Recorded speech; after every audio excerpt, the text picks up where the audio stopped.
Bismillah, walhamdulillah, wassalatu wassalam ala rasulillah. Inshallah, we will continue from where we stopped last time, and we will review together a little bit. So, we mentioned last time how the person becomes a Muslim. I'm asking about how the person becomes a Muslim. Remember? By saying the two testifications of faith, exactly. The two testifications of faith. One says, no one is God except Allah, and Muhammad is the messenger of Allah. And if you remember, we said last time, the person does not have to say it in Arabic, even if the person speaks Arabic. And if the person does not speak Arabic, he does not have to say it in Arabic. He can say it in another language. He can say what gives that meaning in another language. I'll repeat. The person who died and was not accountable, this person will be in paradise in the hereafter. He will not be punished in the hereafter. And we gave examples of a person who died and was not accountable. As for the person who is accountable and not Muslim, this person is obligated to immediately become a Muslim. And as you correctly told us, the person becomes a Muslim by saying the two testifications of faith. So who wants to remind us now, who is the accountable person? We said there are three things that need to be there for us to say that this person is accountable. Yusuf, dear, go ahead. An accountable person needs not to be crazy or needs to be... Okay, so you're saying the person is sane. Yes, he is sane. Who can tell us another one? Barakallahu fik, dear Yusuf. Another one? What is another condition that has to be there for us to say that this person is accountable? The person is sane. Muhammad, go ahead, dear. He should be pubescent. Yes, very good. So sane, pubescent. And who wants to tell us the third one?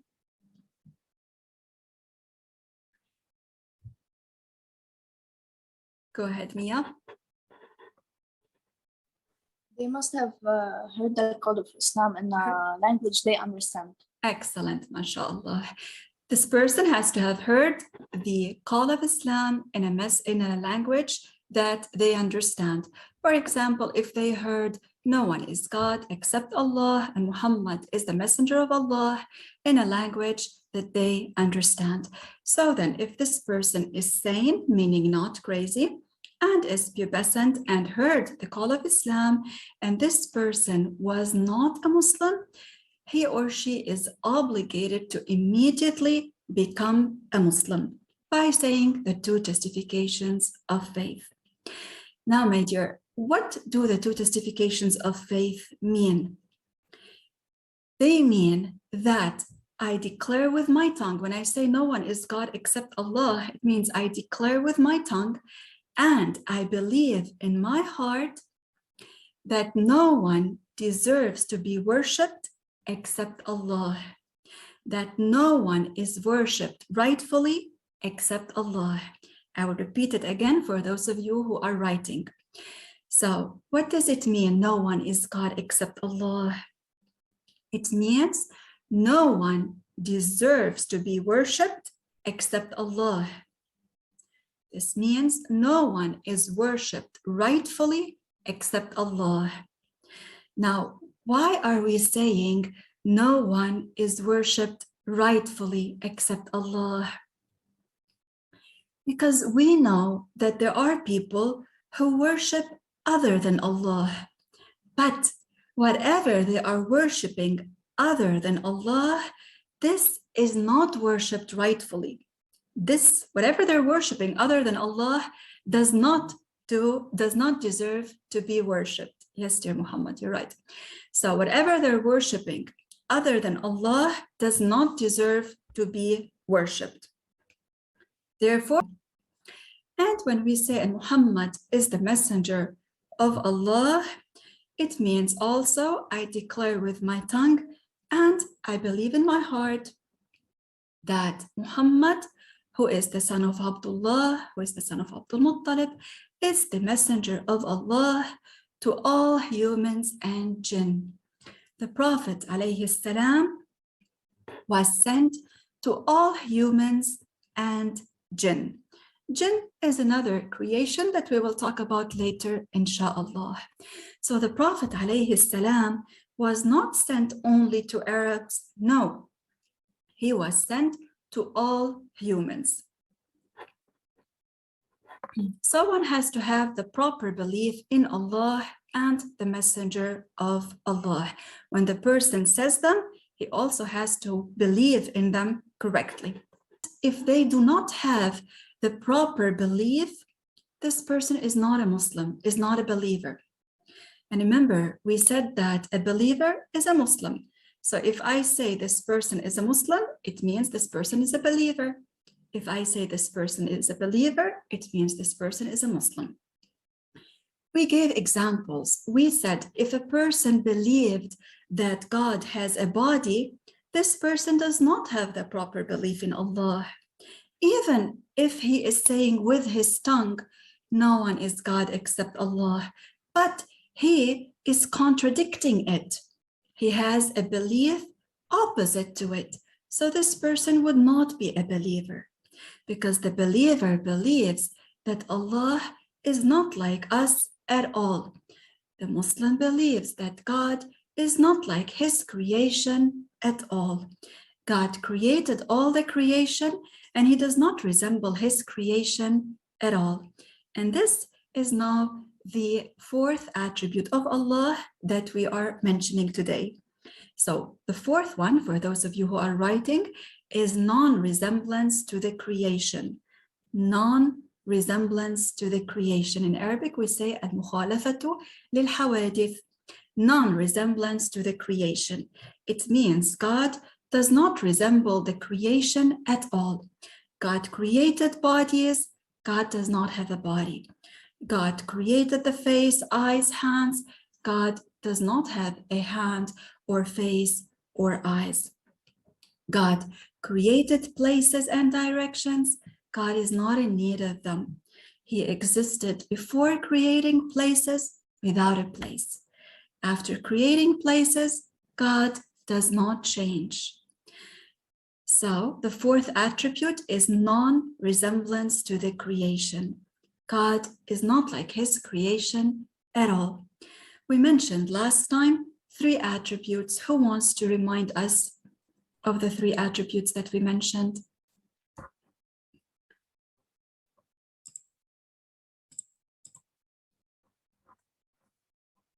MashaAllah. Bismillah alayki. Anybody else?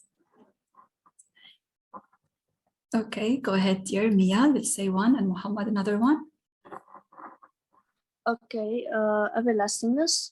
Everlastingness, it means the existence of Allah has no end. It does not end. One of you, I think Yusuf told us last time that Allah does not die. This is correct. The existence of Allah does not end. Very good. Muhammad? Allah is also not born. Yes, Allah is attributed with eternity. He has no beginning to his existence. Yes, Teacher, can I say something? go ahead. In Arabic, we say azali abadi, which means he doesn't have a start or end. Yes, yes, you're right. Okay, and in English, eternal and everlasting. He has no beginning and no end. May Allah bless you, mashallah. Okay, and we also mentioned last time, go ahead, Yusuf, tell us. Does not resemble his creations. We mentioned today non-resemblance to the creation. You are right. Very good, mashallah. And we mentioned last time existence. We said Allah exists, and he exists without a place, without a direction. Very good, mashallah. We will also now mention another one. We said that Allah does not resemble the creation. Also, Allah Ta'ala is attributed with oneness. Now, I want you to be careful, dear. When we say here oneness, it does not mean number one. It means that God does not have partners to him in godhood. I'll repeat, it means God does not have partners to him in godhood. This is the meaning of oneness, al-wahdaniyah. Yes, dear, you're right, Muhammad. So then Allah Ta'ala does not have partners to him in godhood. There are people who are not Muslims who do associate partners with Allah. And of course, they are not believers. They are not Muslims, because Muslims believe that Allah does not have a partner to him in godhood. And Allah Ta'ala is attributed with power. Allah has power over everything. So then today we mentioned 3 more attributes. We mentioned non-resemblance to the creation. We mentioned oneness, and we mentioned power. Now, what is intended with the 2 testification of faith? We gave the meaning, and now I will tell you what is the purpose, what is intended with the 2 testification of faith. What is intended with it is to affirm godhood to Allah Ta'ala, to affirm godhood to Allah. Allah Ta'ala is God. He is the creator of everything. So when we say no one is God except Allah, we are affirming godhood to Allah, and we are negating it to other than Allah. Other than Allah is not God. Other than Allah does not deserve to be worshipped. So then what is intended with the 2 testifications of faith is to affirm godhood to Allah Ta'ala and to negate it to other than Allah. Of course, also affirming the prophethood of our messenger Muhammad alayhi salam. He is a prophet sent by Allah. Of course, as we said last time, the belief of all the prophets is Islam. And we said that Allah Ta'ala sent them for what? Who will tell us? Why did Allah Ta'ala send the prophets?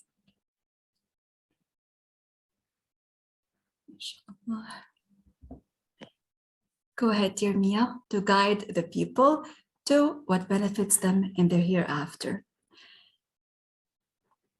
And we said the first of all the prophets is who? Muhammad is who? Sayyidina Adam.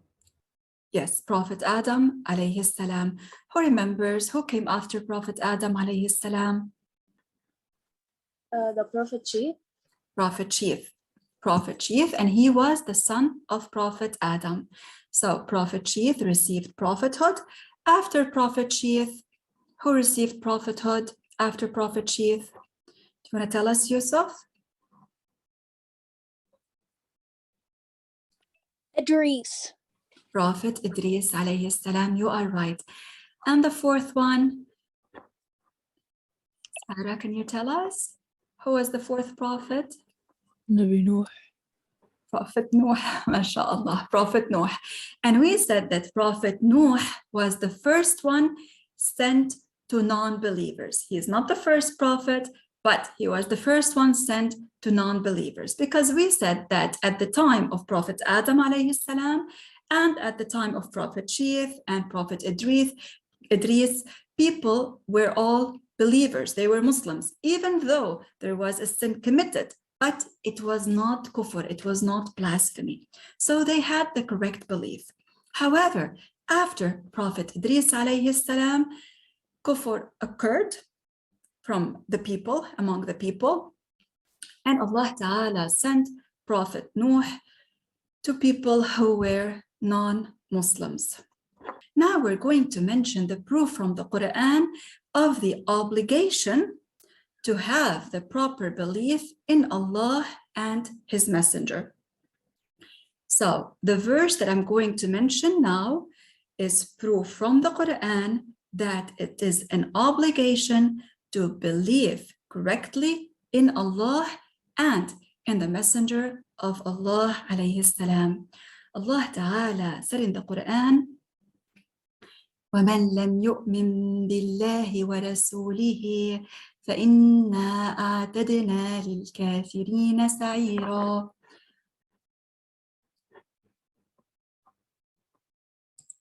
I will repeat it.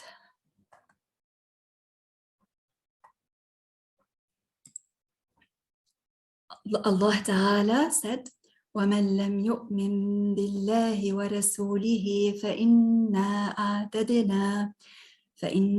أَعْتَدْنَا لِلْكَافِرِينَ سَعِيرًا. Inshallah, I will send it to the WhatsApp group.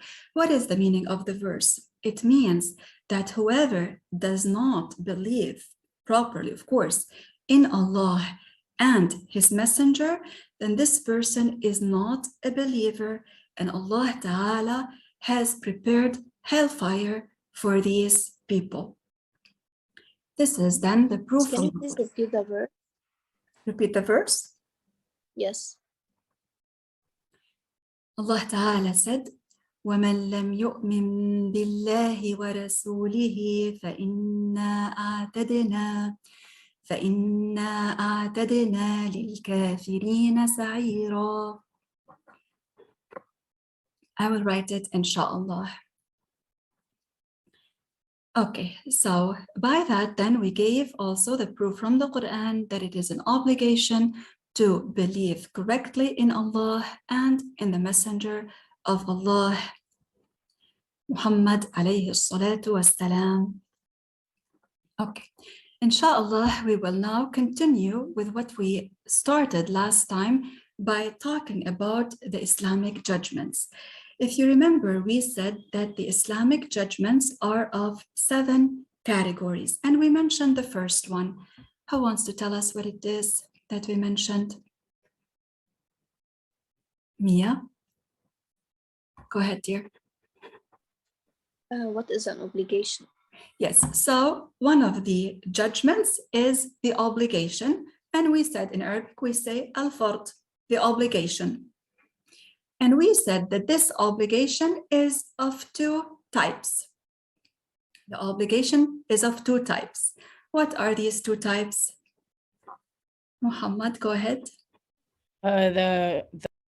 The personal one and the communal one. Excellent. The personal one, in Arabic, we say fard ayn. Communal one, fard kifayah.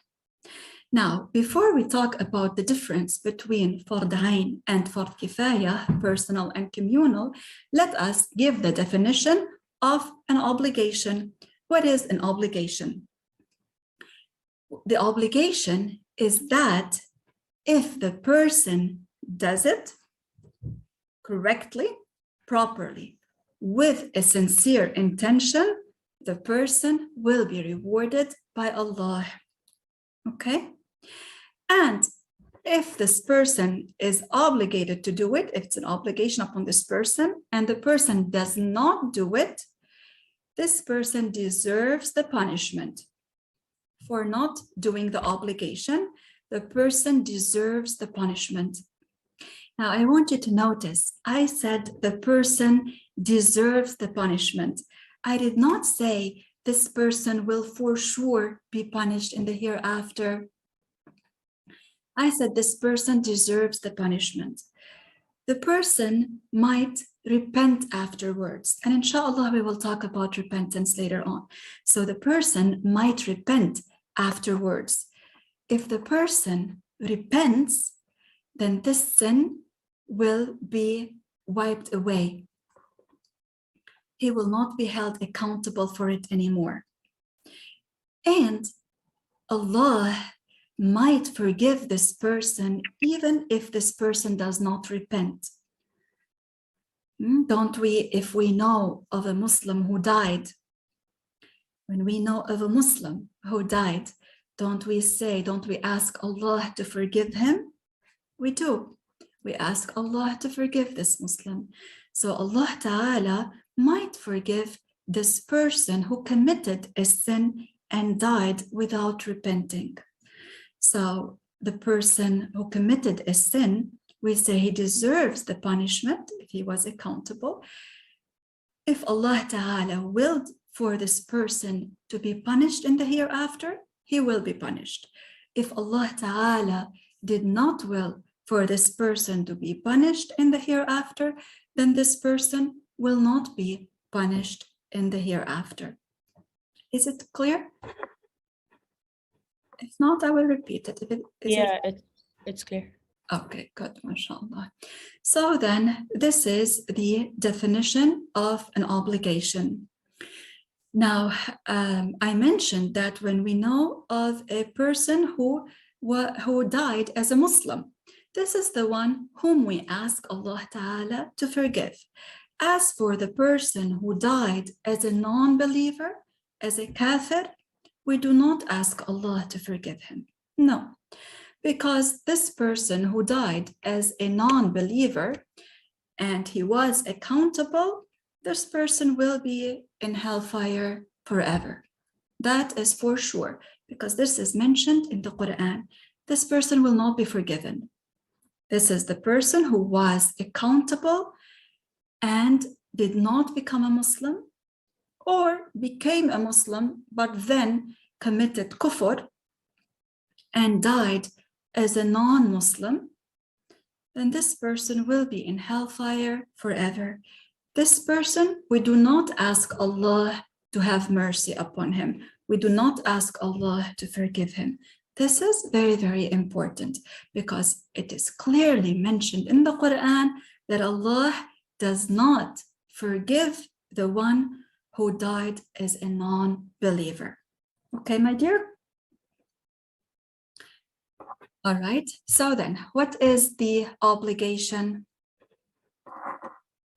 What is the definition of the obligation al-fard? The one who does it properly with a sincere intention receives reward from Allah. Now you, Muhammad, tell us about the one who had to do it but did not do it. What does this person, what do we say? We say this person deserves. I'm not very sure. I was gonna ask you if you can repeat it. Oh, sure. Yes. Okay. So al-fard, the obligation, if the person does it correctly with a sincere intention, this person will be rewarded by Allah. He will receive thawab. And if the person was obligated to do the fard, but he did not do it, he deserves the punishment for it. He deserves the punishment for that.